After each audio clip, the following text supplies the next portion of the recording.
Gracias, hermanos, a cada uno de ustedes por estar aquí desde muy temprano, listos, prestos, con el corazón dispuesto para entregarnos al Señor. Les ruego, hermanos, que por favor nos quedemos hasta el final, porque al final del servicio tenemos anuncios importantes que hacer, ¿sí? Anuncios importantes que hacer sobre la vida de la iglesia, sobre algunos cambios que se van a realizar, que están en línea con la nueva realidad que estamos viviendo. Vamos a estar implementando algunos cambios que no van a ser los únicos, vienen más cambios, hermanos, pero quédate hasta el final si quieres enterarte de qué es lo que va a suceder, pues, en esta semana que viene. Por lo tanto, por lo pronto digo, vamos a meditar en la bendita palabra de nuestro Señor, y te ruego, por favor, mi hermano, que me acompañes ahí donde tú estás, con las escrituras, con tu Biblia, allí, y si es que tal vez no tienes la Biblia en la mano, pues acá igual lo voy a poner en pantalla, ¿sí? Para que me puedas acompañar. Y vamos a leer, hermanos, el capítulo 26 del libro de los Hechos. Hechos, capítulo 26.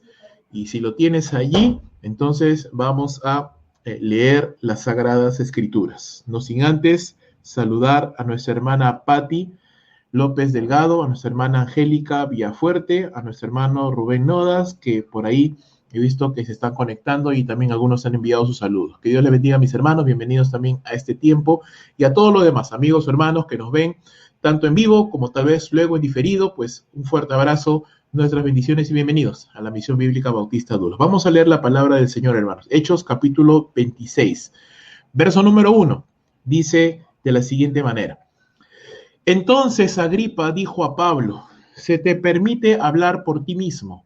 Pablo entonces, extendiendo la mano, comenzó así su defensa.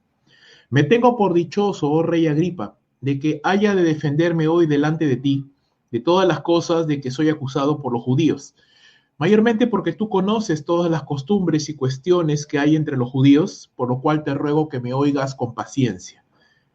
Verso número 4. Mi vida, pues, desde mi juventud, la cual desde el principio pasé en mi nación en Jerusalén, la conocen todos los judíos, los cuales también saben que yo desde el principio, si quieren testificarlo, conforme a la más rigurosa secta de nuestra religión, viví fariseo.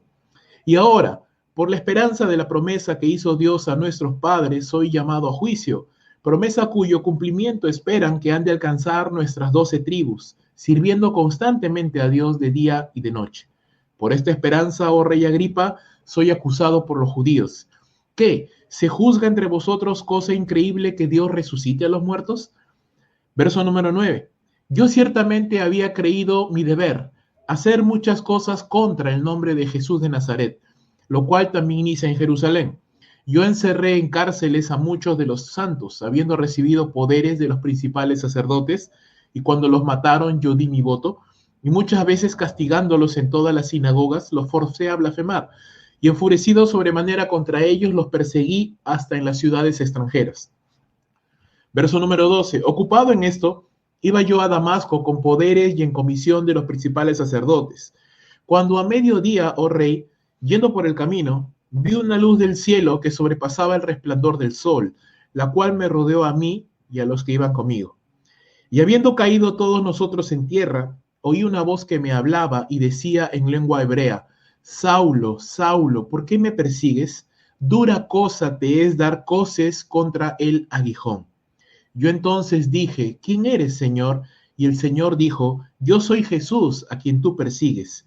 Pero levántate y ponte sobre tus pies, porque para esto he aparecido a ti, para ponerte por ministro y testigo de las cosas que has visto y de aquellas en que me apareceré a ti, librándote de tu pueblo y de los gentiles a quienes ahora te envío, para que abras sus ojos, para que se conviertan de las tinieblas a la luz y de la potestad de Satanás a Dios, para que reciban, por la fe que es en mí, perdón de pecados y herencia entre los santificados.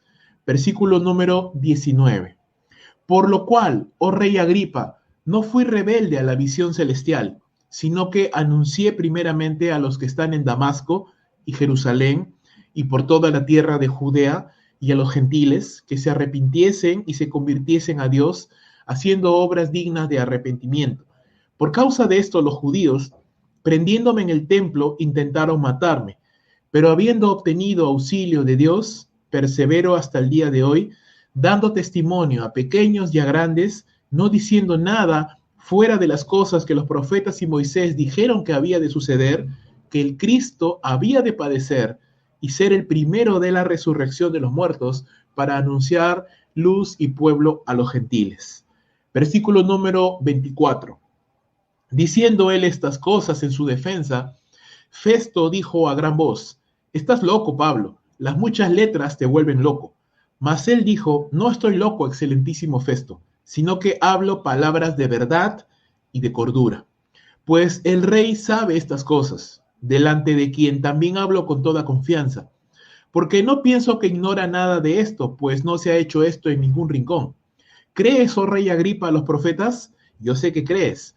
Entonces Agripa le dijo a Pablo: por poco me persuades a ser cristiano. Y Pablo dijo: quisiera Dios que por poco o por mucho, no solamente tú, sino también todos los que hoy me oyen, fuesen hechos tal como yo soy, excepto estas cadenas. Cuando había dicho estas cosas, se levantó el rey y el gobernador y Berenice y los que se habían sentado con ellos, y cuando se retiraron aparte, hablaban entre sí diciendo: ninguna cosa digna de muerte ni de prisión ha hecho este hombre. Y Agripa dijo a Festo: ¿podía este hombre ser puesto en libertad si no hubiera apelado a César?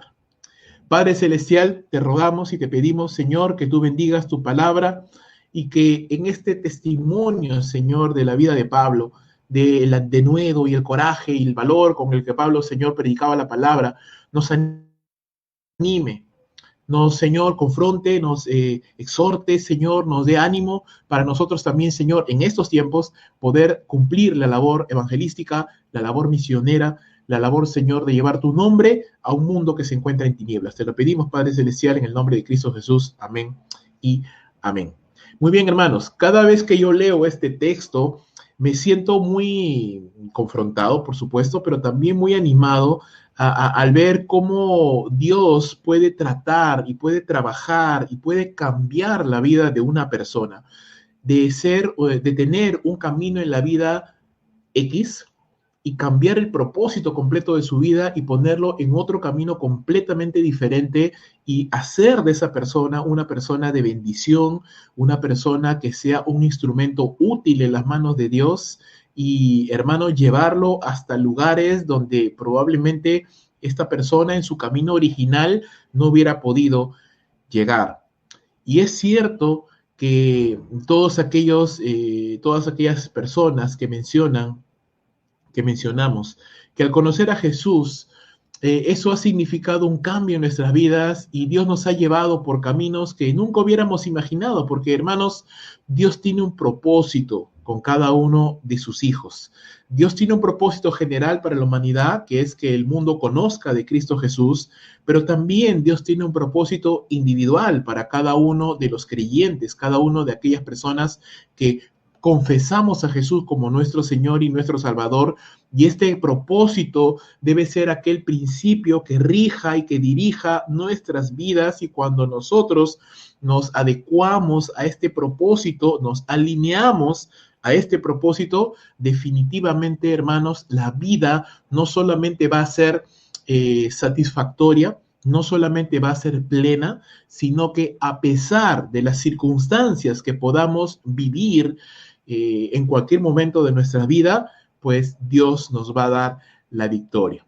Aquí, hermanos, vemos al apóstol Pablo, al gran apóstol Pablo. Ya estamos en las partes finales del libro de los Hechos y por ende ya estamos terminando esta serie de sermones que cambiaron vidas, ¿verdad? Que empezamos hace varias semanas atrás, y Pablo ya se encuentra en las postrimerías de su vida, por así decirlo. Él ya está pronto a ser llevado a Roma para que él pueda testificar aún allí en la ciudad de Roma y después de, no mucho tiempo después, ya enfrentar la muerte. Pablo deja detrás de sí un gran legado de servicio, un gran legado de obediencia al Señor, mucho ministerio realizado, iglesias plantadas, creyentes edificados. Pablo ha sido un instrumento de tremenda bendición y en esta oportunidad Dios le da, valga la redundancia, el regalo, la oportunidad de prestar testimonio, de dar testimonio suyo delante de reyes, delante de gobernantes, delante de gente importante, gente de peso. Y Pablo, hermanos, resulta dar la talla, resulta ser un hombre muy capaz de compartir el evangelio tanto a personas humildes como a personas de encumbrada posición en cualquier circunstancia. Y aún aquí, hermanos, vemos a Pablo en cadenas, pero sin embargo vemos a un Pablo que proclama la libertad que solo Cristo nos puede dar. Vemos a Pablo hacer una remembranza de su conversión y de cómo Dios tocó su vida y dirigió su sendero por otro rumbo completamente diferente al cual él tenía, y que en esta mañana, pues, hermanos, esto nos sirva, nos ayude, nos motive a entender que el secreto en la vida, hermanos, se basa o consiste en encontrar el propósito de Dios para tu vida y vivirlo. ¿Sí? Este mundo, hermanos, proclama a viva voz que lo que tenemos que hacer y aquello que debe de quitarnos el sueño, ¿cierto? Es acumular dinero, es hacer una cosa o la otra, un trabajo, un negocio, lo que fuere. Y no estoy diciendo que tener un trabajo, hacer un negocio esté mal. Lo que estoy diciendo es que más importante que esto es encontrar el propósito, la línea, la dirección que Dios tiene para cada uno de nosotros. Porque, hermanos, Dios bendice sus propósitos. Dios bendice no nuestros planes, sino sus propósitos. Y cuando nos alineamos a ese propósito, definitivamente va a haber bendición en nuestras vidas. Y uno de esos grandes propósitos para nuestras vidas es ser testigos de Cristo Jesús. ¿Cómo? ¿Cuándo? ¿De qué forma? Pues eso tienes que descubrirlo tú y eso tengo que descubrirlo yo. Este capítulo 26 del libro de los Hechos nos habla del Evangelio. Nos habla de cómo el Evangelio ha transformado a una persona como Pablo. Nos habla de cómo el Evangelio tiene un camino por el cual se debe de seguir. Nos habla de que el Evangelio tiene poder para transformar a las personas. Y nos habla, hermanos, que el Evangelio debe ser predicado a todas las personas, tanto las más humildes como las más encumbradas, los más ignorantes como los más sabios, los más ricos como los más pobres. El Evangelio es para todos, hermanos. Todas las personas necesitan el Evangelio y todas las personas deben escuchar el Evangelio. Y, hermanos, cuando la iglesia en su conjunto, no solamente como creyentes individuales, pero la iglesia en su conjunto, nos alineamos a ese propósito como iglesia del Señor, de llevar el Evangelio a cada persona, entonces, hermano, esa iglesia ha de ser una iglesia bendecida. Y una iglesia que proclama el Evangelio no solamente es una iglesia que hace transmisiones online, ¿sí? Quiero que esto quede claro, hermanos. Sí, si no tenemos reuniones físicas, pues tenemos que hacer transmisiones online. Esto no es el futuro, no es el reemplazo de los servicios normales, es una medida temporal y transitoria, en tanto no podamos reunirnos físicamente, pero esto no es lo único que la iglesia debe de hacer. Lo que la iglesia siempre debe de hacer es enfocarse en la gran comisión, y eso va mucho más allá que hacer solamente transmisiones online. Tiene que ver con la evangelización del mundo perdido, tiene que ver con la evangelización de la gente que no conoce al Señor, tiene que ver con el discipulado, y para eso tenemos que entender, hermano, que el mensaje que la iglesia tiene es el mensaje poderoso del Evangelio, un mensaje que cambia vidas, un mensaje que transforma familias, un mensaje que restaura personas, un mensaje poderoso que cambió a un hombre asesino, frío, cruel, religioso como Pablo, en un hombre de Dios, de bendición, que ha sido hasta el día de hoy para bendición de cada uno de nosotros.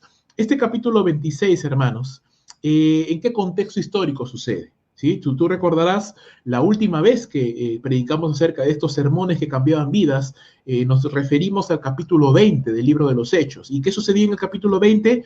Pues Pablo se estaba despidiendo de los ancianos de Éfeso para partir rumbo a Jerusalén. ¿Cuál era el plan de Pablo? El plan de Pablo era ir a Jerusalén, poder pasar las fiestas allí y luego enrumbarse, ir rumbo a Roma, o mejor dicho, rumbo a España realmente, pero pasando primero por Roma. Él quería llegar a Roma para conocer a la iglesia cristiana en Roma. Recuerda que Pablo no fundó la iglesia de Roma, pero él quería conocer a los creyentes romanos y luego ir para España, porque España era el último extremo del mundo conocido de esa época, y tú sabes muy bien que Pablo siempre quería ir a lugares donde Cristo no había sido conocido. Así que él quería llegar a España. Pero ¿qué sucedió? Esos eran los planes de Pablo y lo que más o menos Pablo entendía que era la voluntad de Dios para su vida. Y efectivamente así fue, solo que no de la manera que Pablo pensaba. Lo que sucedió fue que al llegar a Jerusalén, pues hubo mucho alboroto, ¿cierto? Si había alboroto fuera por el nombre de Pablo, pues cuando llegó a Jerusalén, la meca del judaísmo, pues hubo un mayor alboroto, fue capturado, apresado, hay todo un alboroto, y eso nos lo narran los capítulos 21, 22, 23, 24 del libro de los Hechos, y ahí en el capítulo 22 vas a ver cómo Pablo tiene la oportunidad de testificar delante también de los judíos, y ahora llegando al capítulo 25, el gobernador de esta ciudad de Judea, Festo, es quien escucha este caso, este alboroto que se está engendrando en Jerusalén, y para evitar conflictos y problemas, pues trata de poner orden ahí. Los judíos están alborotados, quieren que Pablo sea muerto, algo muy parecido a lo que hicieron con nuestro Señor Jesús allí en Jerusalén también, y Festo pues estaba un poco nervioso, ¿verdad? Porque a los gobernadores judíos no les convenía que hubiera tanto alboroto, porque Israel o Judea por lo menos era una región considerada conflictiva para los césares romanos, ¿no? Siempre habían por ahí ciertas revueltas y cosas así, entonces a Festo, gobernador romano, pues no le convenía que haya alboroto. Sin embargo, en medio de todo este alboroto, Pablo utiliza una de las armas de la política romana, que es la apelación al César. Pablo dice, ok, dado que estoy en esta situación entrampado, y mira la sabiduría también que utiliza Pablo, ¿verdad? Sabiduría de Dios, porque se encuentra ahí entrampado en Judea, los judíos no lo quieren dejar ir, quieren que lo maten y están ahí en una situación difícil. Entonces Pablo, ¿qué hace? No, mi propósito es ir a Roma, yo quiero ir a Roma, así que, ¿qué voy a hacer? Apelo a César. Pablo, a pesar de que no tenía un motivo realmente para ser muerto, porque solamente eran acusaciones religiosas, Pablo le dice a César, le dice a Festo, apelo al César, ¿no? Quiero ir a Roma para ser juzgado. Así que, pues, Festo se pone un poquito ahí nervioso por este asunto, pero bueno, sucede. Sin embargo, y providencialmente, el rey Agripa llega a Judea y Festo, pues, le cuenta lo que está sucediendo, ¿no? Le cuenta este asunto, le cuenta acerca de Pablo y le dice a Agripa, Rey Agripa, por favor, a ver si tú puedes escucharlo, ¿no? A ver si tú me puedes dar alguna orientación adicional, porque no quiero enviar a Pablo hacia César sin ninguna acusación valedera, porque no puedo llevar a Pablo a Roma y decirle, ¿sabes qué, César? Estos hombres quieren encarcelar y matar a Pablo solo por envidia, ¿no? Eso no es una razón valedera. Entonces, para tener una razón valedera, Festo le cuenta estas cosas a Agripa, y Agripa dice, ok, lo voy a escuchar, vamos a ver qué es lo que Pablo tiene que decir. Ahora, déjame contarte algo más. En la Biblia, hermanos, en la palabra de Dios, en el Nuevo Testamento, nosotros encontramos que se han registrado 4 reyes Herodes. Realmente había muchos, los Herodes eran una familia grande, pero en la Biblia tenemos a 4 reyes Herodes. El primero era Herodes el Grande, ¿sí? Herodes el Grande fue el rey que gobernó en la época del nacimiento de Jesús. Fue este famoso, que se hizo famoso, tristemente famoso, por ordenar la matanza de muchos niños judíos, ¿no? Al enterarse de las profecías de que estaba por nacer o había nacido ya el rey de los judíos, ¿no? Herodes el Grande. Luego de Herodes el Grande viene el siguiente Herodes, al cual se le denomina Herodes Antipas. Este Herodes Antipas es aquel rey que gobernó durante casi toda la vida terrenal de Jesús.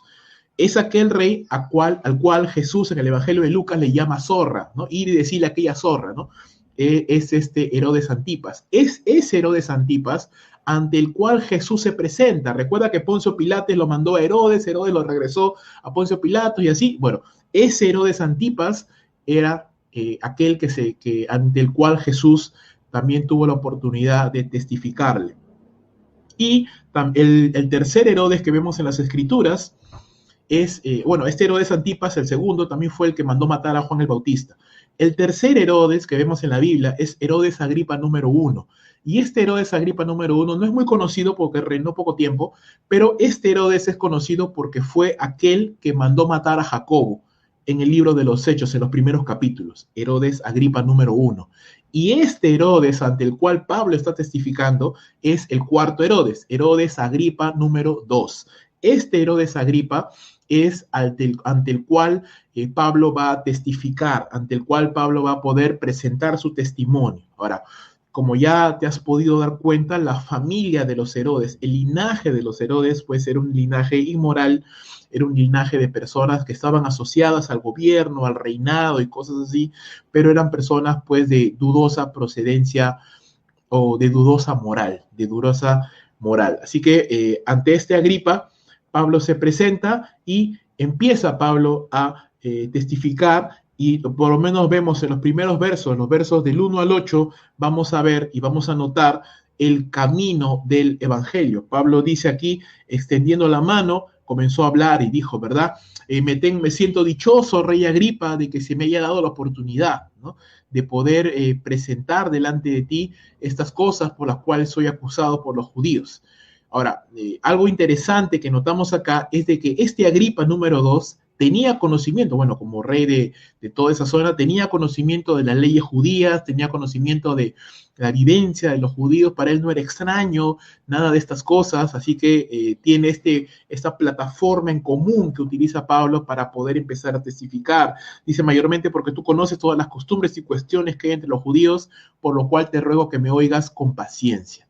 Y aquí Pablo hace una remembranza, ¿cierto? Hace una remembranza de su vida, de cómo él era, de las cosas que él había tenido y obtenido durante el tiempo que él vivió antes de conocer al Señor. Y Pablo dice en el verso número 4, mi vida pues, dice, desde mi juventud, la cual desde el principio pasé mi nación en Jerusalén, la conocen todos los judíos. Sabemos, hermanos, por Filipenses capítulo 3, sabemos por el libro de los Hechos, sabemos por algunos otros textos, que Pablo nació en Tarso. Saulo nació en Tarso.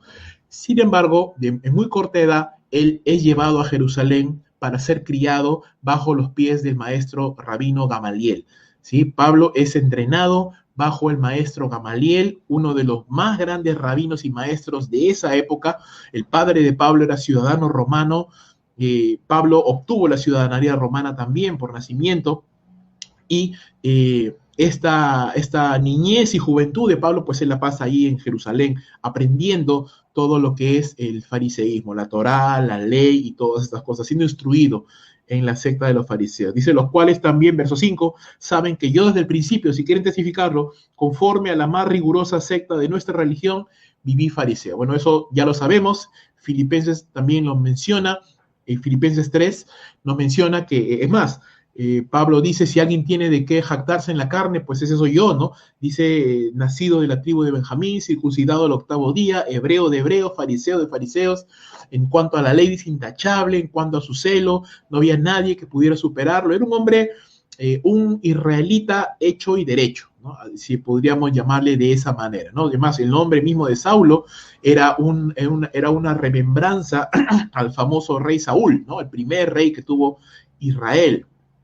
Así que este es Pablo, ¿no? Pablo, antes de conocer al Señor, tenía un camino, tenía un propósito, ¿no? Ser fariseo y de los mejores era una gran honra en el pueblo de Israel. Así que el padre y la familia de Pablo, siendo una familia culta, siendo una familia de bienes económicos. Ahora, ¿por qué sabemos que la familia de Pablo era una familia de bienes económicos, era una familia pudiente?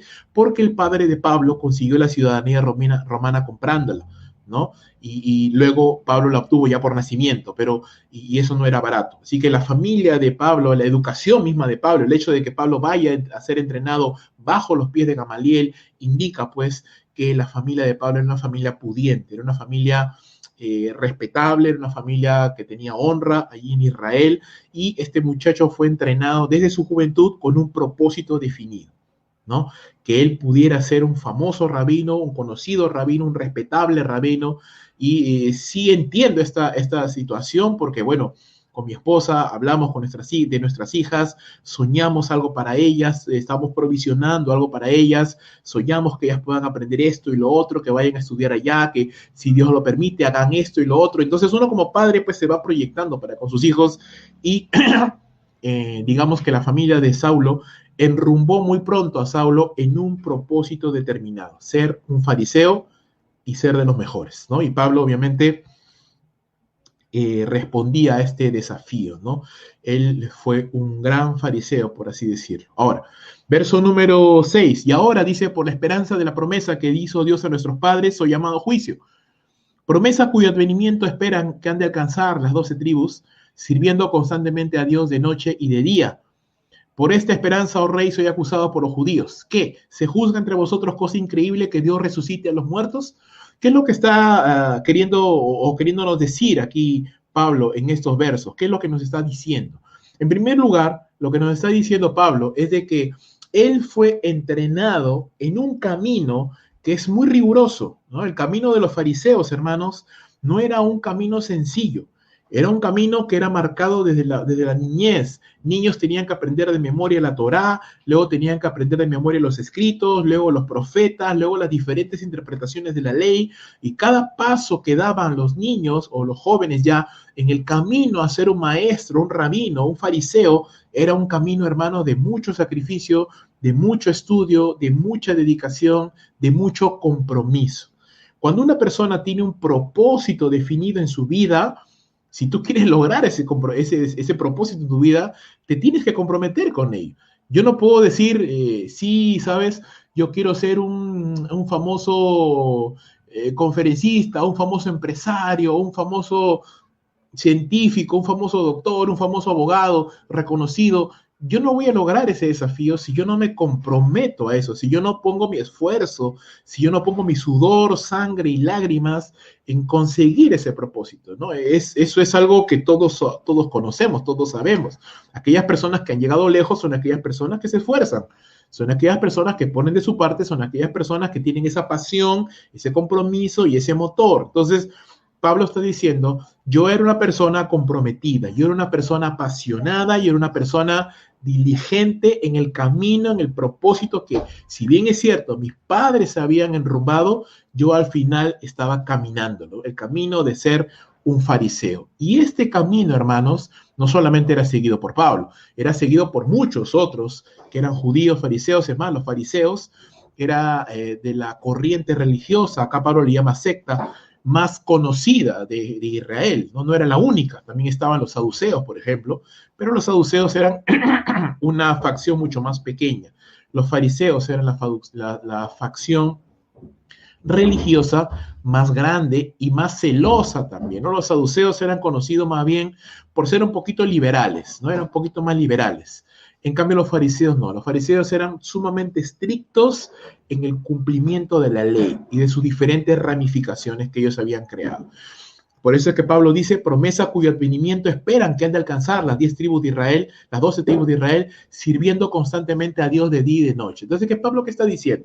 Dice, le está diciendo a Rey Agripa, tú sabes cómo somos los fariseos, tú sabes cómo somos de comprometidos, de apasionados, de hacer lo que nos hemos propuesto, y porque ese es el camino que nosotros pensamos que es el camino para alcanzar a Dios. Es el camino que nosotros pensamos, la obediencia estricta a la ley de Moisés, ¿no? Si pudiera resumir el fariseísmo se reduciría de esa manera, ¿no? Lograr llegar a agradar a Dios por medio de la obediencia estricta a la ley de Moisés y a sus múltiples ramificaciones. Y obviamente necesita ser diligente para cumplir todas esas cosas. Hablamos de que la ley de Moisés tiene 10 mandamientos, pero los fariseos habían derivado de esos 10 mandamientos más de 620 submandamientos derivados de ese.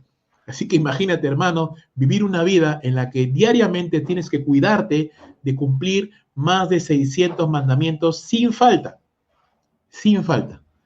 Y Pablo dice, yo era, en Filipenses 3, yo era, con respecto a eso, intachable. Es decir, no había nadie que pudiera decirle, Pablo, tú has fallado en el principio número 25, en el 37 y en el 115. No, Pablo era intachable, hermano, aunque pareciera un poco cómico decirlo, ¿verdad? Pero Pablo era intachable en el cumplimiento de los mandamientos de Moisés y de todas sus múltiples ramificaciones. Porque, repito, ese era el camino que él pensaba, que los fariseos piensan, hasta el día de hoy los judíos piensan, el camino para poder agradar al Señor. El servicio constante, el cumplimiento constante de la ley de Moisés. Es muy parecido, hermano, a lo que Pablo nos está enseñando o diciendo en Romanos capítulo número 10. Y acompáñame, por favor, a que lo leamos. Lo voy a leer pero en la versión de la Biblia de las Américas, ¿sí? Romanos capítulo 10, versículo número 1, dice: hermanos, el deseo de mi corazón y mi oración a Dios por ellos, por los judíos, es para su salvación, porque yo testifico a su favor que tienen celo de Dios, pero no conforme a un pleno conocimiento, pues desconociendo la justicia de Dios y procurando establecer la suya propia, no se sometieron a la justicia de Dios, porque Cristo es el fin de la ley para justicia a todo aquel que cree. Porque Moisés escribe que el hombre que practica la justicia, que es de la ley, vivirá por ella. Pero la justicia que es de la fe, dice así: no digas en tu corazón quién subirá al cielo, esto es para hacer bajar a Cristo, o quién descenderá al abismo, esto es para subir a Cristo de entre los muertos. Más que dice: cerca de ti está la palabra, en tu boca y en tu corazón, es decir, la palabra de fe que predicamos, que si confesares con tu boca que Jesús es el Señor y creyeres en tu corazón que Dios le levantó de los muertos, serás salvo. Porque con el corazón se cree para justicia, pero con la boca se confiesa para salvación. Pues la Escritura dice: todo aquel que en él cree no será avergonzado, porque no hay distinción entre judío y griego, pues el mismo Señor es Señor de todos y es abundante en riquezas para con todos los que le invocan, porque todo aquel que invoque el nombre del Señor será salvo. Entonces, ¿qué aprendemos en estos primeros 8 versículos? Que Pablo era un hombre apasionado, que Pablo era un hombre comprometido, que Pablo era un hombre sincero, pero sinceramente equivocado. Como todas las personas, hermanos, en algún momento hemos caminado o aún seguimos caminando en ignorancia, pensando que podemos agradar a Dios por nuestra obediencia, pensando que podemos agradar a Dios por medio de santos o por medio de imágenes o por medio de la obediencia estricta a ciertos principios y tradiciones humanas, pensando que podemos agradar a Dios simplemente con un buen comportamiento o pensando que al final Dios va a ser bueno y nos va a perdonar a todos. Pero no, déjame decirte, mi querido amigo, amiga, hermano y hermana, solo existe un camino para el evangelio y ese camino es el camino de la fe. Pablo dice: el pueblo de Israel sirve a Dios con celo, pero no conforme a ciencia, no con verdadero conocimiento. Están sinceros, son sinceros los judíos, quieren agradar a Dios, pero están sinceramente equivocados. Quieren agradar a Dios en sus propios términos. Y la Biblia nos dice claramente que no hay estos términos para agradar a Dios. Solo hay un camino para agradar a Dios. Jesucristo nos lo enseñó en Juan capítulo 14, verso 6. Jesús dijo: yo soy el camino, la verdad y la vida. Nadie viene al Padre si no es a través de mí. Pablo entendió, por la gloria del Señor, que el camino, la esperanza de Israel no se encuentra, y no solo la esperanza de Israel, pero la esperanza de todo ser humano, no se encuentra en la obediencia irrestricta a principios y tradiciones humanas, ni siquiera obediencia a la ley. La esperanza de la humanidad se encuentra en Cristo Jesús. Y Pablo dice: por esto soy juzgado, por llevar esperanza. Soy juzgado por haber encontrado el camino a la salvación. Soy juzgado por haber encontrado el camino a la vida eterna. ¿Acaso se puede juzgar entre vosotros que Dios resucita a los muertos? Pero Dios lo ha hecho. Agripa, tú sabes esto, tú eres rey, pero tú conoces las enseñanzas de los judíos, tú conoces la ley, y parece que aparentemente este rey Agripa tenía alguna familiaridad con la ley. No sabemos exactamente, Pablo no lo menciona, pero asume y se lo dice. Entonces entendemos que Agripa tenía cierto conocimiento de la ley y entendía de que era para los judíos cosa normal que Dios resucitara a los muertos, y Pablo dice: yo he encontrado el camino de la salvación, he encontrado el camino de la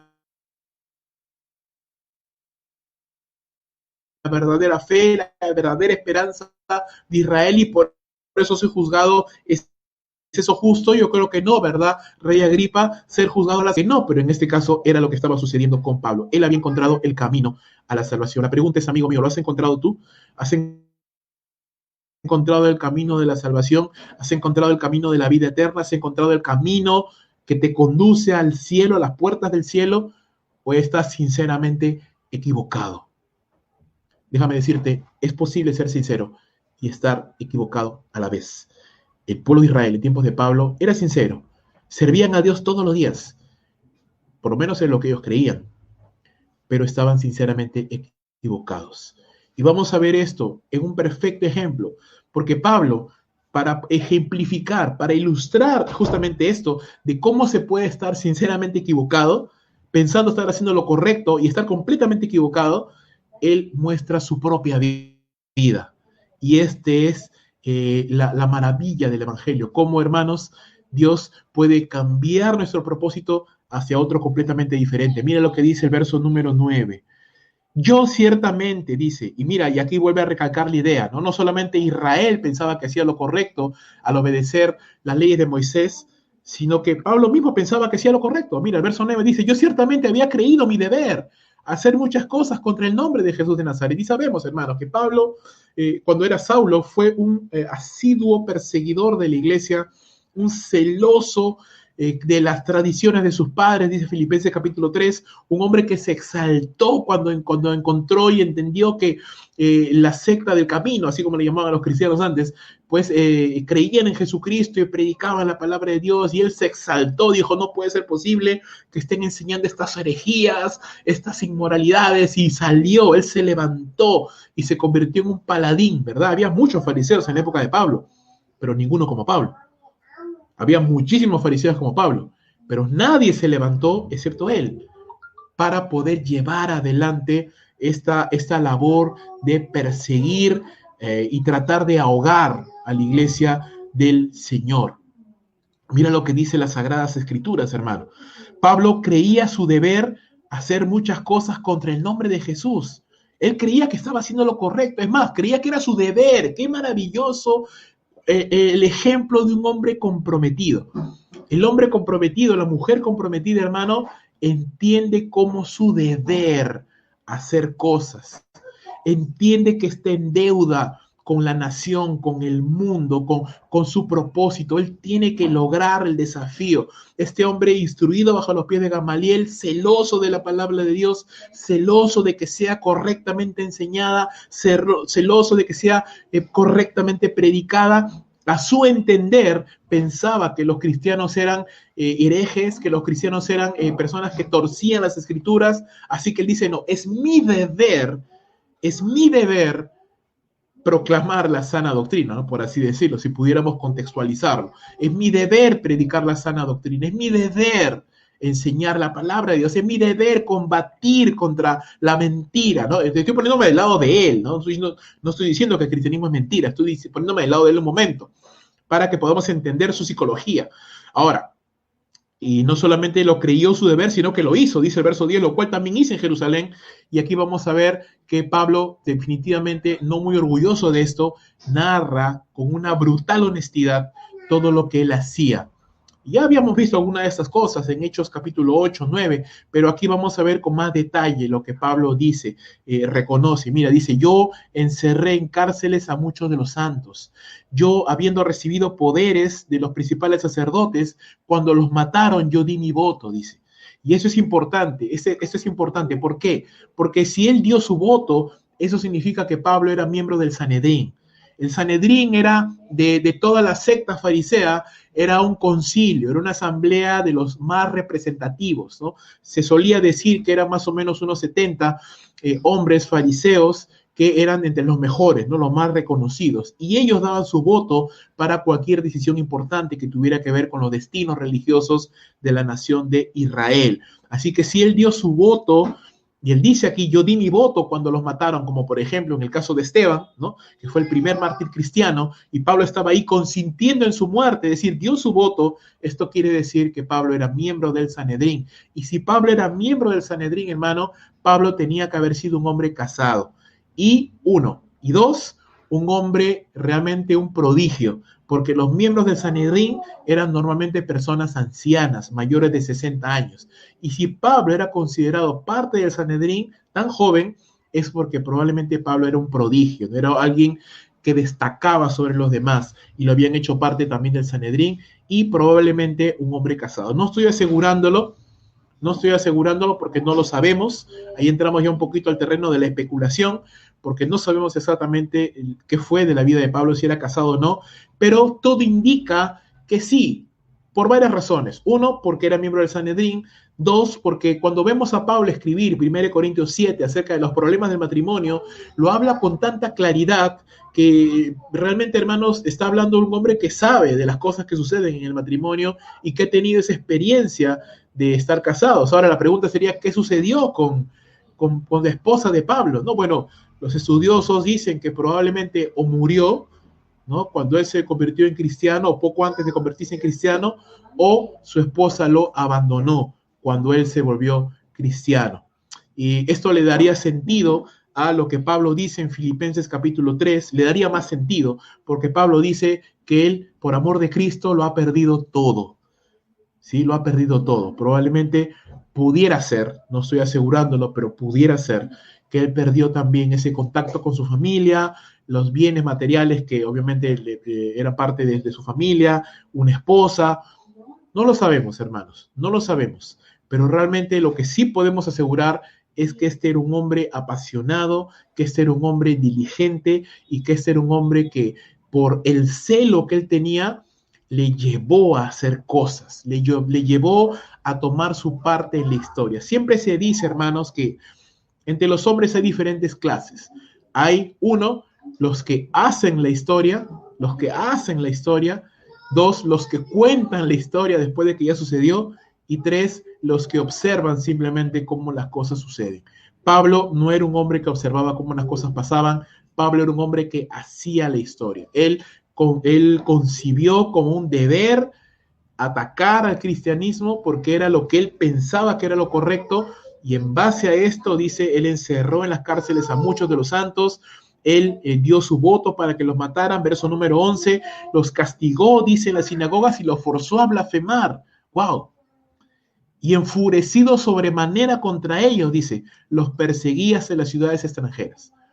¿Sí? Los encerró en cárceles, dio su voto consintiendo su muerte, los forzó en blasfemar y los persiguió estando enfurecido sobremanera contra los cristianos. Un hombre, vuelvo a repetirlo, lleno de un propósito, lleno de una firmeza, lleno de una convicción de lo que él concebía como lo correcto, lo que él era, lo que él parecía, lo que tenía que hacer, un hombre sincero, pero sinceramente equivocado. Sinceramente equivocado.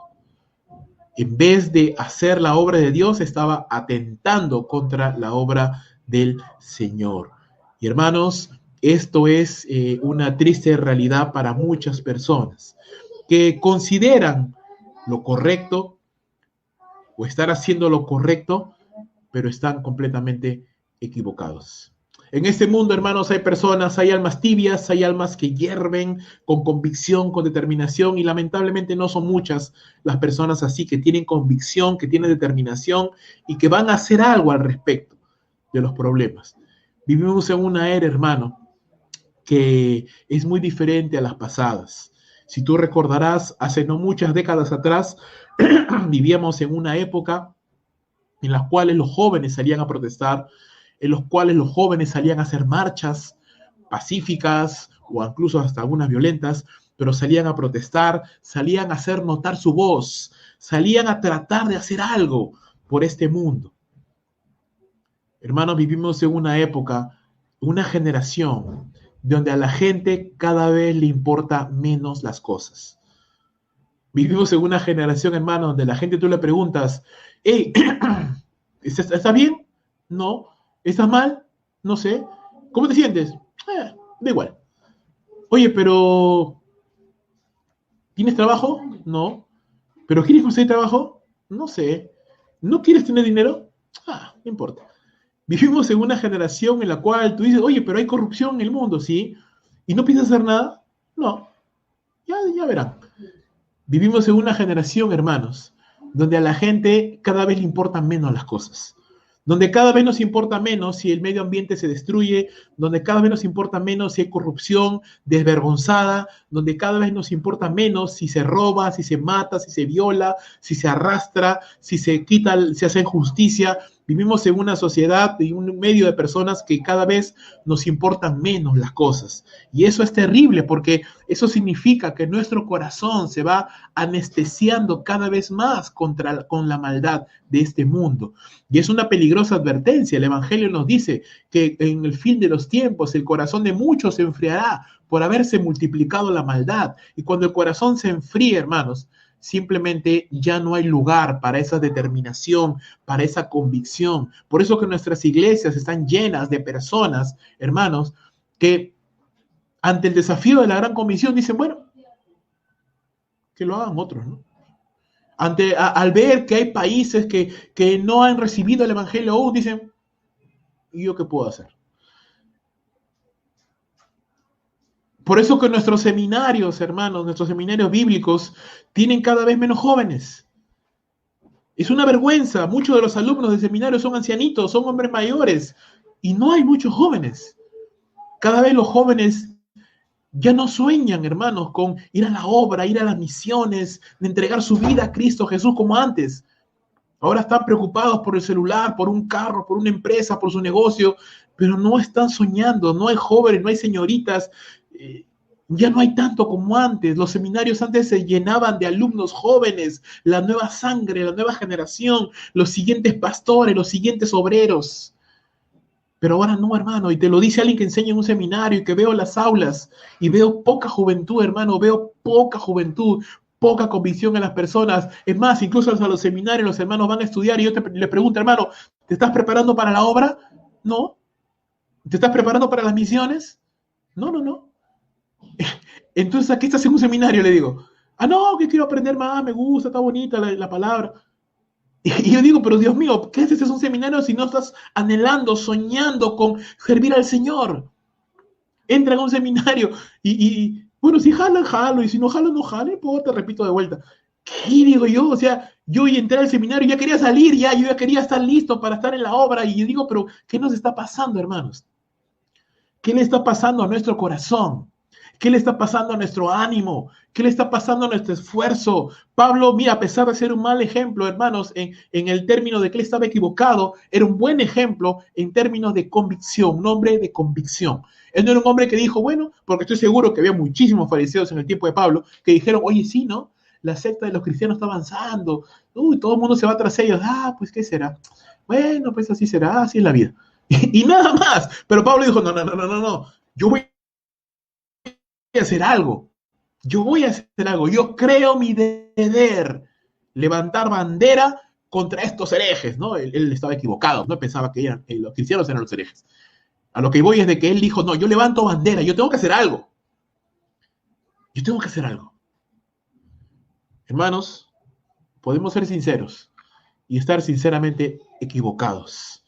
La pregunta es, ¿por lo menos estamos comprometidos?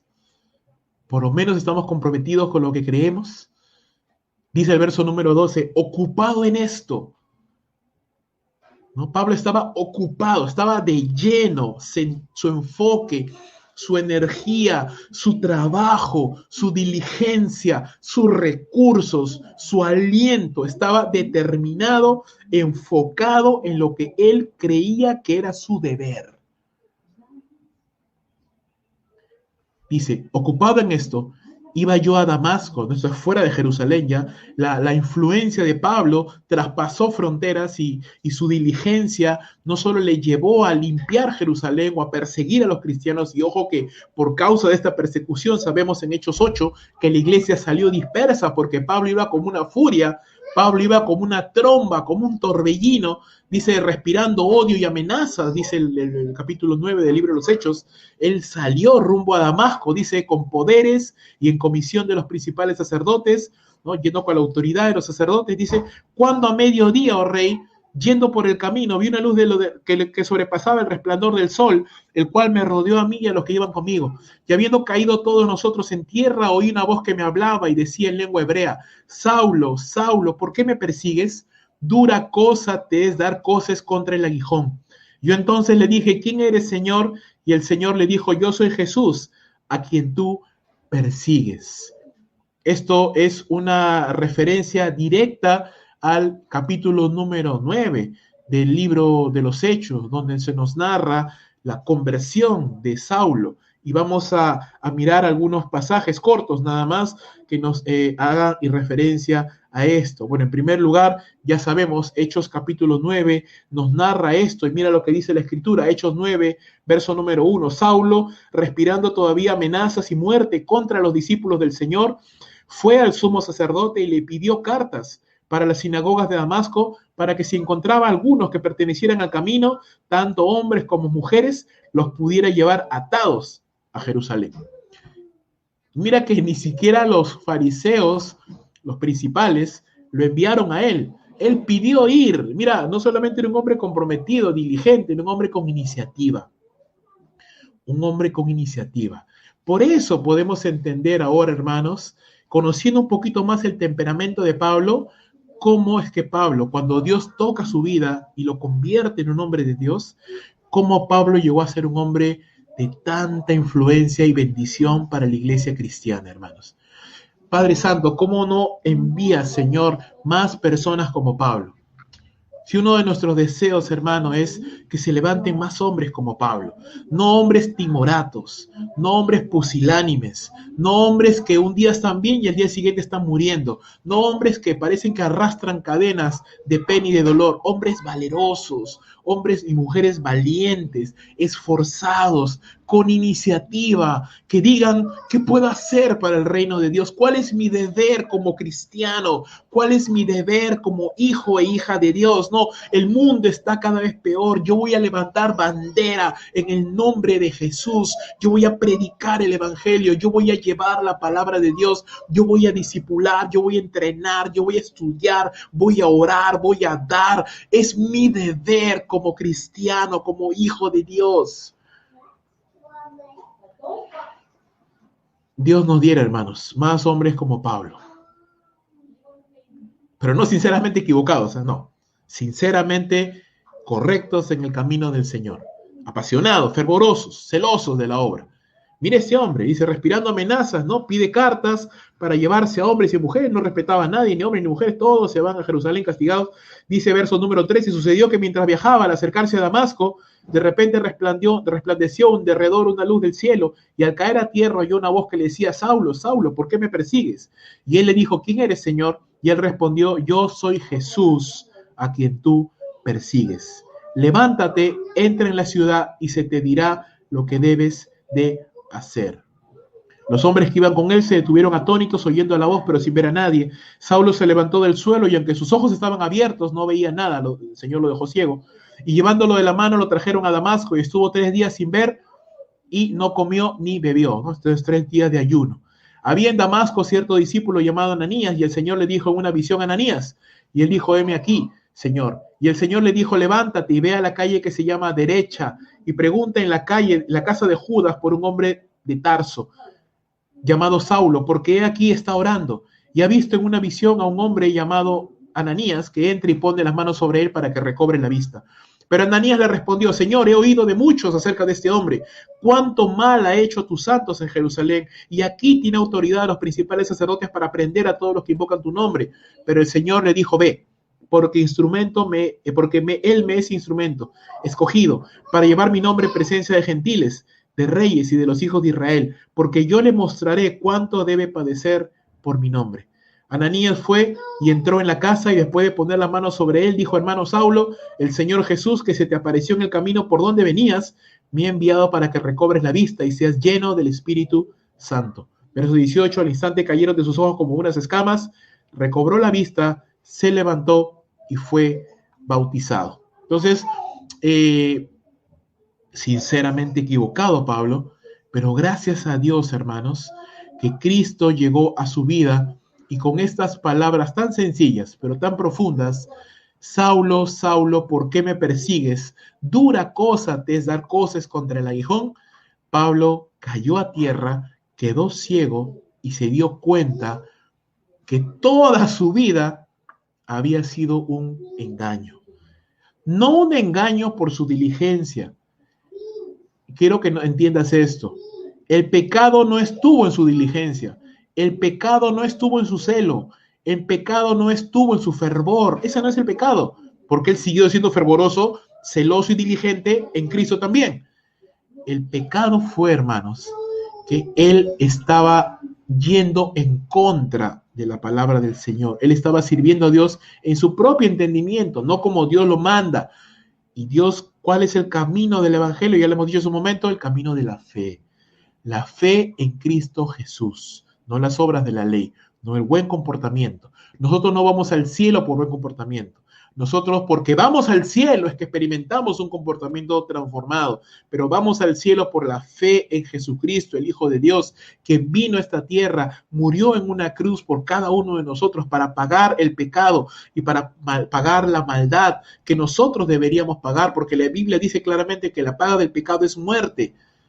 Pero Dios ama tanto al mundo que ha entregado a su Hijo unigénito para que todo aquel que en Él crea no se pierda, mas tenga vida eterna. Y Cristo ahí en la cruz, Dios le hizo pecado para que nosotros fuéramos hechos justicia de Dios en Él, de tal manera que justificados por la fe tengamos paz para con Dios.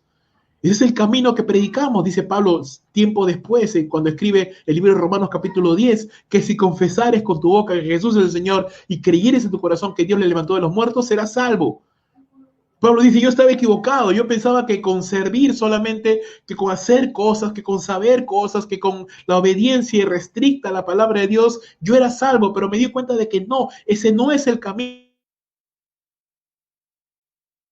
El camino es la fe, el camino de la fe, lo que Cristo hizo por mí, no de lo que yo puedo hacer por Dios. Las religiones nos enseñan que el hombre tiene que hacer cosas para acercarse a Dios. La Biblia nos enseña que el hombre no puede hacer nada para acercarse a Dios. Es más, Dios se ha acercado al hombre y ha enviado a su propio Hijo para morir por ti y por mí. Ahora, en el camino correcto, sé todo lo diligente que quieras. Sé todo lo fervoroso que quieras. Sé todo lo piadoso que quieras. Pero asegúrate, mi amigo, mi amiga, que estás en el camino correcto. Asegúrate que estás en el camino de la fe. La Escritura nos enseña, probaos a vosotros mismos, examinaos para ver si estáis en la fe. Pruébate, mi hermano, pruébate, mi hermana, pruébate, amigo, examina tu corazón, inclina tus rodillas y dile, Señor, estoy en la fe, soy un verdadero creyente. He creído en Jesús con todo mi corazón, he confiado en Él como mi suficiente y poderoso Salvador. Sé que por su sangre voy al cielo, no por lo que yo haya hecho, sino por lo que Él ha hecho por mí. Y si estás seguro de que estás en el camino correcto, la segunda pregunta que tienes que hacerte es lo que Pablo dijo. Señor, ¿qué quieres que yo haga? Pablo hizo dos preguntas ahí en Hechos capítulo 9, en su conversión. ¿Quién eres, Señor, en primer lugar? Y la segunda pregunta, ¿qué quieres que yo haga? Dos preguntas fundamentales que tú y yo tenemos que hacernos, hermano. ¿Quién eres? Tiene que ver con cuál es nuestro camino, en quién estamos creyendo. En Jesús, el que murió por cada uno de nosotros. Murió y resucitó. ¿Qué quieres que yo haga? Tiene que ver con nuestro propósito. Son dos preguntas que tú tienes que hacerte, mi hermano. ¿Quién eres, Señor, para mí? ¿Eres mi Salvador? ¿Eres mi Dios? ¿Eres la única esperanza de mi vida? ¿O eres un accesorio más al cual yo acudo cuando tengo problemas? ¿Quién eres, Señor? La segunda pregunta que tienes que hacerte, Señor, ¿qué quieres que yo haga en esta tierra, en esta vida? Porque, hermanos, cristianos intrascendentes no deben haber. Cristianos pasivos no deben haber. Cristianos, ¿verdad? Entristecidos, deprimidos, angustiados, ahí escondidos, no deben haber. Lo que Dios ponga en tus manos, hermano, debe ser fervoroso, debe ser diligente, debe de buscártelas. Hermano, veo en países no alcanzados, no hay iglesias físicas. Los hermanos no se pueden reunir regularmente, a veces se reúnen en una casita, escondidos en una cueva. ¿Y cómo hacen los creyentes? ¿Sabes qué hacen? Se esfuerzan, caminan kilómetros con tal de conseguir, aunque sea una copia de un libro de la Biblia, aunque sea unas páginas. Se pasan las prédicas por internet, o se las pasan por USB, o van a una casa de alguien que tenga Biblia y escriben a mano capítulos y se lo llevan escondidos, contentos porque tienen su Biblia o fragmentos de su Biblia. Se esfuerzan, hermano, hacen algo con lo que consideran que es su deber. Pero en esta sociedad occidental mimada, en esta sociedad occidental adormecida, en esta sociedad occidental embrutecida por la televisión, por el internet, por el YouTube y por tanta tontería, no, si no hay templo, pues no congrego. No tengo saldo, ¿qué voy a hacer? No congrego. Cuando podemos esforzarnos, hermanos, podríamos encontrar la manera de alimentarnos. Podríamos ver la manera, buscarte un USB, transcribir la prédica. Hay tantas maneras, hermano.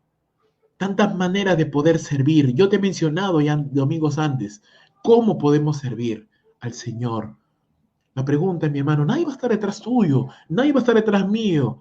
A ver, pastor, ¿qué estás haciendo? A ver, pastor, ¿qué haces ayer? ¿Qué hiciste ayer? ¿Qué vas a hacer mañana? Nadie va a estar detrás tuyo, hermano. Somos gente adulta ya. Dios sabe lo que estamos haciendo. Pero te animo en esta mañana, mi hermano. Te animo, mi hermana. Haz tu parte dentro de la obra de Dios. Aún un incrédulo era más fervoroso que muchos creyentes hoy en día. Y eso a mí me produce tristeza y vergüenza. Que aún incrédulos son más fervorosos, son más diligentes, son más responsables que creyentes que nos llamamos hijos e hijas de Dios. Eso a mí me da vergüenza y eso a mí me da tristeza. No sé a ti, pero a mí sí. Veo en Pablo un hombre sinceramente equivocado, sí, pero un hombre fervoroso, diligente.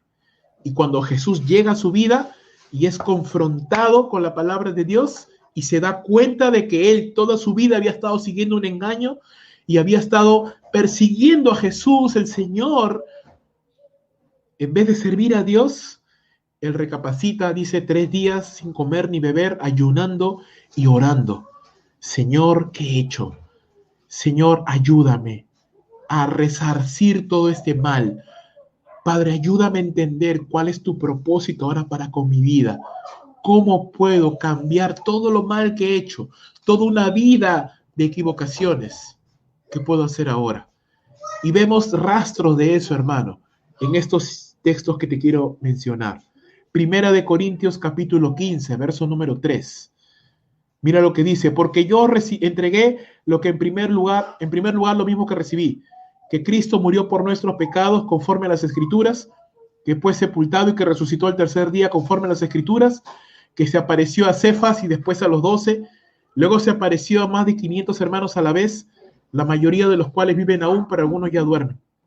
Después se apareció a Jacobo, luego a todos los apóstoles, y el último de todos, como a uno nacido fuera de tiempo, se me apareció también a mí. Porque yo soy el más insignificante de los apóstoles, que no soy digno de ser llamado apóstol, pues perseguí a la iglesia de Dios.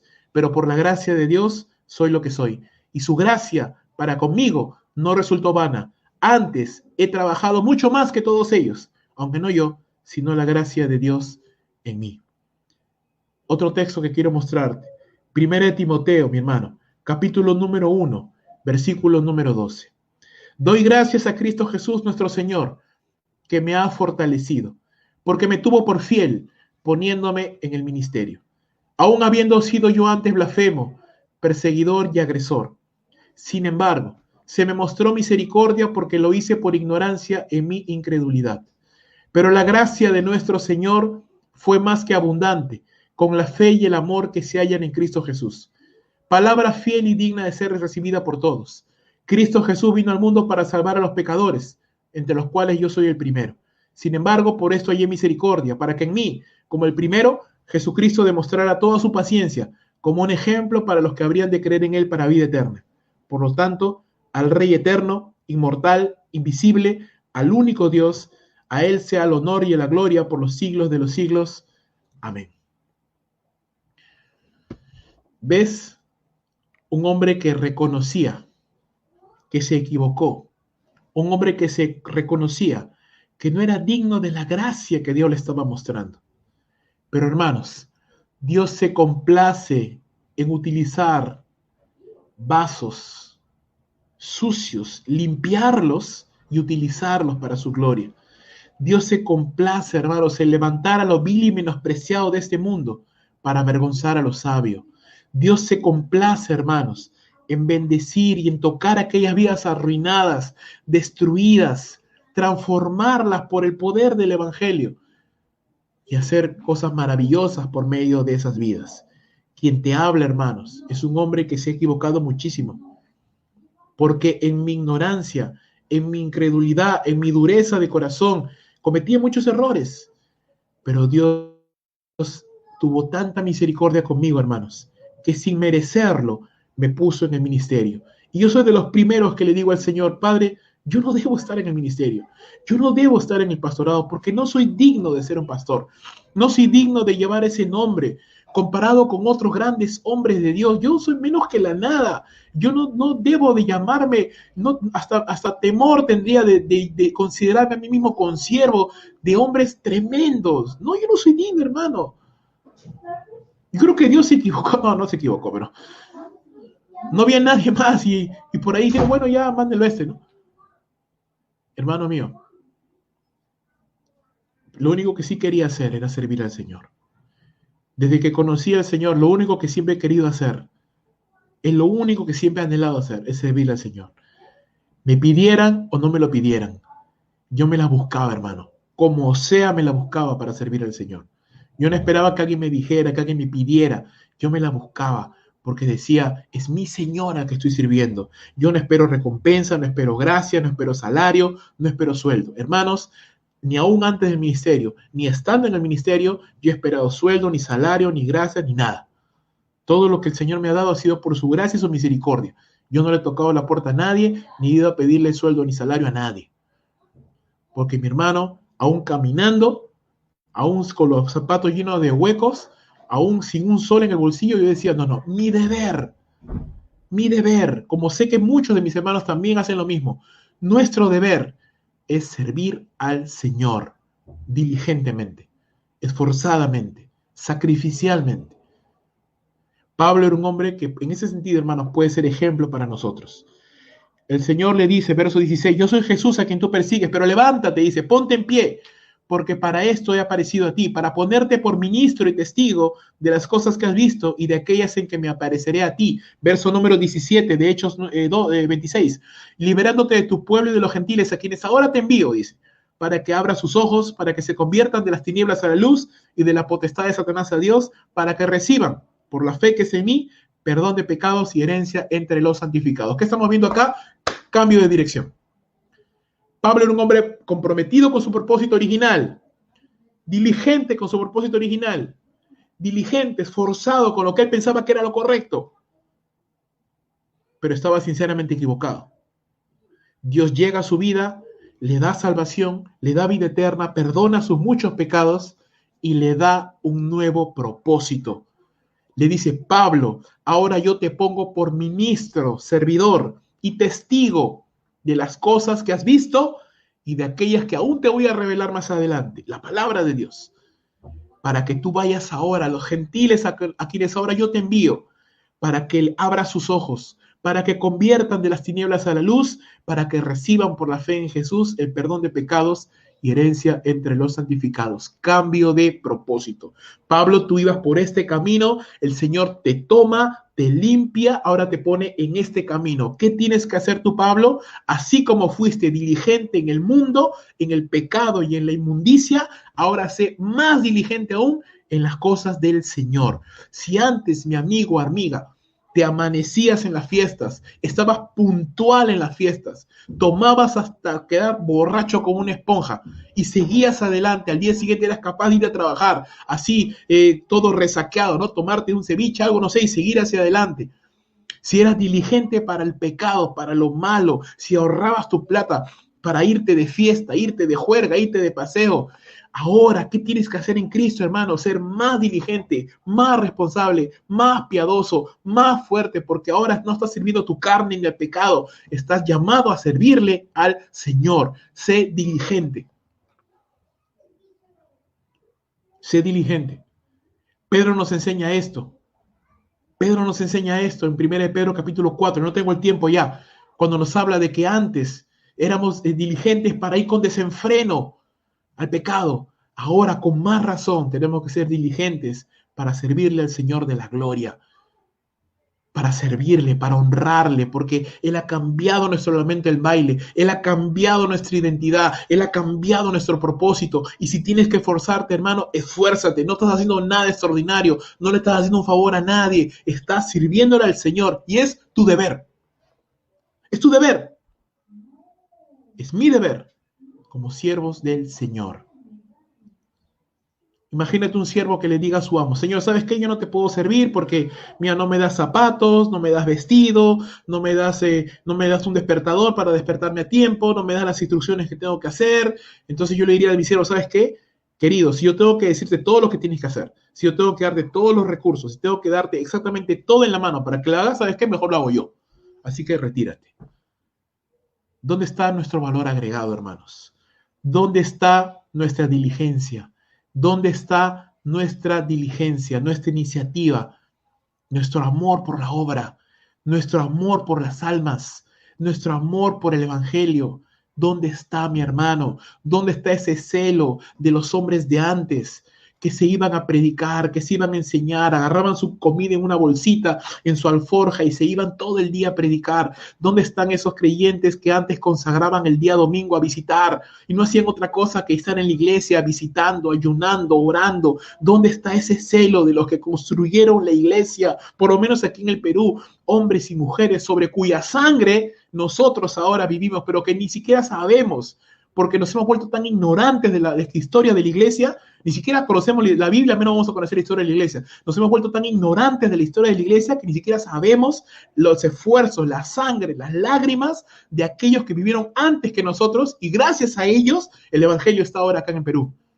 Hombres que fueron golpeados, apaleados, que ayunaron, que oraron para construir templos. Tú ves ahora templos hermosos, tú dices, qué lindo, pero tú no sabes lo que esas generaciones de cristianos tuvieron que hacer, trabajar, hacer polladas, esforzarse para construir esos templos de los cuales ahora disfrutamos. Tú no conoces que la iglesia primero, el cristianismo llegó a la selva primero, cómo los misioneros se esforzaron, cómo fueron perseguidos por los sacerdotes católicos, cómo muchos murieron o regresaron a sus países con los huesos fracturados, y sobre su sangre se edificó la iglesia que ahora vive. ¿Qué vamos a dejar, hermanos, a la siguiente generación? ¿Qué vamos a dejar a la siguiente generación, hermanos? ¿Qué ejemplo? Pablo era un hombre diligente. Pablo era un hombre esforzado, Pablo era un hombre celoso. Y cuando Cristo llegó a su vida y cambió su corazón, él siguió siéndolo aún más todavía, aún más. Hasta el final de sus días, él fue un hombre celoso, comprometido con Dios, comprometido con la obra. Y yo que en esta mañana, hermano, quiero animarte. No quiero que vayas a pensar, el pastor ya nos está tirando mala onda de vuelta. No. Quiero animarte, hermano, a que vivas con propósito, a que te levantes cada mañana apasionado por una idea, a que nuestras almas no se llenen con pereza y glotonería de esta vida. Porque, hermano, el día del Señor viene y no nos vaya a agarrar avergonzados, hermanos. Que nos encuentre fervorosamente sirviéndole al Señor, esforzándonos, cada uno de nosotros. Sí, tenemos nuestras familias, tenemos nuestras obligaciones, como todos, pero, hermano, también nuestra obligación, nuestro deber es ir por el evangelio, predicar la palabra de Dios, enseñar, servir al Señor, orar, testificar, entrenar, discipular, congregar. Todo lo que un creyente a la mano puede hacer. Y si piensas que no hay nada que puedes hacer, entonces no has pensado lo suficiente, porque Dios a todos les da la oportunidad de poderle servir y de poder hacer algo en el nombre de Jesús. El último punto, hermanos, el alcance y la urgencia del evangelio. Verso 19 en adelante. Por lo cual, dice Pablo, rey Agripa, y qué hermoso esto, dice, no fui rebelde a la visión celestial. Lo que Dios me dijo, yo lo hice. Dice, no fui rebelde a la visión celestial, sino que anuncié primeramente a los que están en Damasco y Jerusalén, por toda la tierra de Judea y a los gentiles, que se arrepintiesen y se convirtieran a Dios, haciendo obras dignas de arrepentimiento. ¿Qué es lo que Pablo hizo? Pablo se arrepintió y lo evidenció. ¿Cómo? En su nueva vida. Pablo no dijo, ok, ya creí en Jesús, me regreso a Jerusalén, ya no voy a perseguir cristianos, pero me quedo en Jerusalén. Soy cristiano, me quedo en mi casita, pero soy cristiano. No. Él dijo, el que se convierte a Jesús debe dar obras dignas de arrepentimiento. Debe de evidenciar que es un verdadero creyente. Pregunta, mi hermano, ¿qué evidencias hay en tu vida de que eres un verdadero creyente, además de tus palabras? Porque tú me puedes decir, no, yo soy creyente, yo creo en Jesús. Perdóname, pero puedes ser como Pablo y estar sin ser sincero según tú, pero sinceramente equivocado. ¿Qué evidencias estás dando de ser un verdadero creyente? Hay evidencias en tu vida, hay marcas que la gente puede decir, no, si este es un verdadero creyente porque cree en Dios, porque ora, porque se goza, porque alaba al Señor, porque da de sus bienes a Dios, porque se goza en las pruebas, porque testifica a otras personas, porque hace buenas obras, porque está creciendo en santidad, porque está creciendo en obediencia a Dios? ¿O eres tal cual hace 5 años atrás, solo que con más canas y más arrugas? Repito, puedes ser sincero y estar sinceramente equivocado. ¿Estás dando evidencias de arrepentimiento? Si es así, gloria a Dios. Por causa de esto, dice, los judíos prendiéndome en el templo intentaron matarme. Los judíos que antes pensaban que Saulo era su paladín, era aquel que iba delante de ellos, era su ejemplo, su héroe, como es el mundo, ¿verdad? Como el mundo cambia. Cuando tú odias a Cristo, cuando tú rechazas el Evangelio, cuando tú vives una vida pasiva, cuando tú vives una vida intrascendente para el mundo, eres uno más. Pero cuando comenzamos a ser fervorosos en Dios, cuando comenzamos, hermanos, a tomarnos en serio el Evangelio, allí vas a realmente experimentar el rechazo del mundo, el rechazo de tu familia, el rechazo de tus familiares, el rechazo de tus amigos, el menosprecio de ese mundo. Pero ¿sabes qué? El menosprecio de ese mundo, del mundo, es agrado para Dios. Por causa de esto, los judíos prendiéndome en el templo intentaron matarme, pero habiendo recibido auxilio de Dios, persevero hasta el día de hoy, dice, dando testimonio a pequeños y a grandes, no diciendo nada de las cosas que los profetas y Moisés dijeron que había de pasar, que su Cristo había de padecer y ser el primero en la resurrección de los muertos para anunciar luz al pueblo y a los gentiles. Diciendo él esto en alta voz, diciendo él estas cosas en su defensa, Festo dijo a gran voz, diciendo, estás loco, Pablo, las muchas letras te vuelven loco. Mas Pablo dijo, no estoy loco, es el dísimo Festo, sino que hablo palabras de verdad y cordura, pues el rey sabe estas cosas, delante de quien hablo también con toda confianza, porque no pienso que ignora nada de esto, porque no se ha hecho esto en ningún rincón. ¿Crees, oh rey Agripa, a los profetas? Dice, yo sé que crees, ¿no? Y qué maravilloso es Pablo, hermano, que utiliza cada momento y aún en medio de esta situación y antes de que se comience a pervertir la conversación, porque ya Festo interrumpe, comienza a hablar y comienza a tratar de llevar la conversación por otro lado. Antes de que suceda esto, Pablo ataca, ¿no? Y pareciera que, si bien es cierto, Pablo está testificando a muchos, él se está concentrando en Agripa. Y le dice a Agripa, yo sé que tú crees a los profetas, yo sé que crees, vamos, cree en Jesús. Lo está persuadiendo, ¿no? Y Agripa se da cuenta, dice verso 28, Agripa le dijo a Pablo, por poco me persuades a ser cristiano, ¿no? Y esto es muy triste, hermanos. Porque esa palabra significa casi, casi, ¿eh? Casi me vuelvo cristiano, pero no. Casi, pero no. Por poco lo logras, pero no. Y es triste, hermano. Bueno, tal vez Agripa pensó, si yo me vuelvo cristiano, también me van a decir loco, como lo hizo Festo con Pablo. Si yo soy cristiano, también voy a acabar en cadenas, como Pablo. Pero hermanos, Charles Spurgeon decía, es mejor tener cadenas en las manos y no cadenas en el alma. Es mejor ser llamado loco por los hombres, pero sabio para Dios, que ser llamado sabio para los hombres, pero estar condenado al infierno. Pablo allí, mi hermano, lo que dice es, quiera Dios que por poco, por mucho, dice, no solamente tú, rey Agripa, sino todos los que están acá, sean como yo, pero sin estas cadenas, sean salvos, perdonados de sus pecados, porque ustedes piensan que me tienen prisionero. Sí, mi cuerpo está preso, pero la palabra de Dios no está presa. Yo no estoy preso, porque si hoy día decidieran matarme, yo me voy al cielo con el Señor.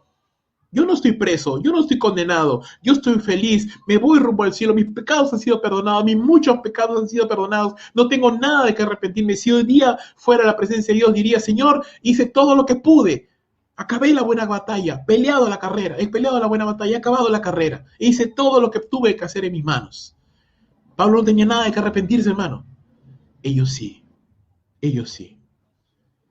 Y lamentablemente, Festo, al burlarse de Pablo, y Agripa, al decir, no, por poco, pero no, por poco, pero no, rechazaron el mensaje de la salvación. Quizás ya nunca más tuvieron la oportunidad de que un cristiano los testificara, porque imagínate, que un cristiano testifica a reyes es difícil, es difícil. Tal vez esa fue la oportunidad de su vida, la oportunidad que no se iba a repetir en 1.000.000, la oportunidad de que Agripa tuviera la salvación. Porque después de eso, difícilmente un rey iba a escuchar a un cristiano. Y la desperdició. Y la desperdició. estando a las puertas de la salvación, a las puertas del cielo. Por poco no es suficiente. Por poco no te salvas. O eres salvo o estás perdido. No por poco. No por poco. No, no, ya falta poquito. Ya voy a ser cristiano. No, no, no. O es ahora o es nunca. O es hoy el día de la salvación. Mañana tal vez estés en el infierno. No es por poco. No es por poco. Hoy, hoy, hoy puedes conocer a Cristo Jesús. Hoy puedes ser como Pablo, pero sin cadenas, libre. Libre de tus pecados, libre de la amargura, libre de la maldición del infierno, libre, perdonado, con un nuevo propósito en tu vida, con una nueva dirección hoy. Pero no seas como Agripa. No digas por poco, ya casi. Gracias, pastor, tan lindo tu mensaje, pero no, ahí nomás, gracias. Otro día, porque no sabes si hay otro día para tu vida. No lo sabes. No lo tomes a la ligera el mensaje de la salvación. No mis palabras, sino lo que Dios está mostrándonos en las Escrituras. Verso número 30. Cuando hubo dicho esas cosas, ¿ves? Se acabó. Ya se pararon. Perdió su oportunidad. Se levantó el rey y el gobernador y Berenice y los que se habían sentado con ellos. Y cuando se retiraron aparte, hablaron entre sí diciendo: ninguna cosa digna de muerte ni de prisión ha hecho este hombre. Y Agripa le dijo a Festo: ¿podía este hombre ser puesto en libertad si no hubiera apelado a César? Claro, es que ellos están pensando de manera mundana. Ellos están pensando, no, mi conveniencia, no, ellos, qué tonto Pablo, no hubiera apelado a César si no ha hecho nada malo. Se hubiera quedado tranquilamente aquí y lo hubiéramos liberado. Pero ¿sabes qué? Pablo no está pensando de manera mundana. Pablo no está pensando en su conveniencia. Pablo no está pensando en lo que le conviene. Pablo está pensando en la voluntad del Señor. Y la voluntad del Señor es que Él vaya a Roma. Y si tiene que ir en cadenas, Él va a ir en cadenas. Y si tiene que ir en un trono, Él va a ir en un trono. Y si tiene que ir amarrado, Él va a ir amarrado. Pero sea como sea, Él tiene que cumplir el propósito de Dios. Hermanos, este es el mismo Pablo que conocemos. Fiel, diligente, fervoroso, celoso, comprometido, hasta el final, aún en contra, aún en perjuicio suyo, Él va a hacer la voluntad del Señor. Yo te animo, querido amigo, hermano, comprométete con Dios en primer lugar. Comprométete con sus propósitos y tu vida va a cambiar y Dios te va a bendecir. No por ti, sino porque estás comprometido y eres fiel y diligente con lo que Dios ha establecido, que es su propósito. ¿Y cuál es el propósito de Dios? Que la gente entienda, conozca que Cristo es el Salvador de todos los hombres y que por su sangre somos salvos del pecado, de la muerte y de la condenación. Si tú te comprometes a eso, te digo, hermano, y mira, no tengo temor de ser ligero al decirlo, no te va a faltar trabajo, no te va a faltar comida, no te va a faltar paz, no te va a faltar bendición. ¿Sabes por qué? Y te lo dice alguien, que ha aprendido en su vida a renunciar a cosas y ¿sabes qué? Nunca nos ha faltado nada. ¿Por qué? Porque entendimos el principio del propósito, entendimos que Dios bendice propósitos, entendimos que Dios no bendice mis planes, mis proyectos, mis sueños, Dios bendice propósitos. Y si tus propósitos, tus planes y tus sueños están dentro y encajan con bendecir a este mundo, con llevar el evangelio, Dios lo va a bendecir. Dios lo va a bendecir. Pero sé diligente. Que tu paso por este mundo haga una marca. Que tu paso por este mundo deje huella en tus hijos, deje huella en tu familia, deje huella en los que te conocen, que digan, ¿sabes qué? Este hombre no era tal vez el más sabio de todos, tal vez este hombre no era el más carismático ni el más inteligente de todos, pero ¿sabes qué? Se esforzaba. La gente que me conocerá, estoy seguro que va a decir, Rubén no era el más sabio de todos, para nada, ni el más simpático, ni el más carismático, ni el más joven, ni el más guapo, ni más nada, ni el más talentoso, para nada. Pero quiero que mis hijas y mi esposa digan, ¿sabes qué? Pero él lo intentó hasta el último día de su vida. Se esforzó, no se rindió, siguió adelante, se comprometió con sus ideales, con lo que Dios le había mostrado, con la palabra de Dios. Ese es mi deseo, hermano, hasta el final de mis días, esforzarme. Y no voy a esperar que alguien me diga lo que tengo que hacerlo, porque es mi deber, como cristiano, como hijo del Señor, como alguien que ha sido salvado de las tinieblas a la luz admirable de Cristo Jesús. Yo te animo en esta mañana a que tú, mi querido amigo, amiga, hermano, hermana, abandones tu vida de pecado. Vengas a Cristo Jesús. Confíes en Él como tu Señor y Salvador. Clames a Él. Y le hagas esas dos preguntas. Y te hagas esas dos preguntas. ¿Quién es Jesús para tu vida? ¿Quién eres, Señor, para mí? Mi Salvador, mi Señor y Señor, ¿qué quieres que yo haga? Y si tú lo haces de corazón, mi querido hermano, amigo, el Señor te va a guiar. Él te va a guiar. Señor, ¿qué quieres que yo haga? Dímelo, porque yo lo quiero hacer. Yo lo quiero hacer. Pablo era un hombre sincero, pero sinceramente equivocado cuando no conocía a Cristo. Conoció a Cristo, Dios le dio un nuevo propósito en su vida y a partir de ahí, Pablo se comprometió todos los días de su vida a ser fiel a la verdad. Porque hermanos, si él había sido fiel cuando abrazaba la mentira, con mucha mayor razón tenía que ser fiel ahora que abrazaba la verdad. Si tú fuiste diligente, fervoroso, apasionado en el pecado cuando abrazabas el pecado y la inmundicia, con mayor razón, ahora que conoces la verdad, ahora que tienes la bendita palabra de Dios, debes, es tu deber, es lo que tienes que hacer. Ser apasionado, diligente y comprometido con lo que Dios te dé. No desmayes, no te canses, no desanimes. Levanta esos brazos, levántate, ponte sobre tus pies, le dijo el Señor Jesús a Pablo.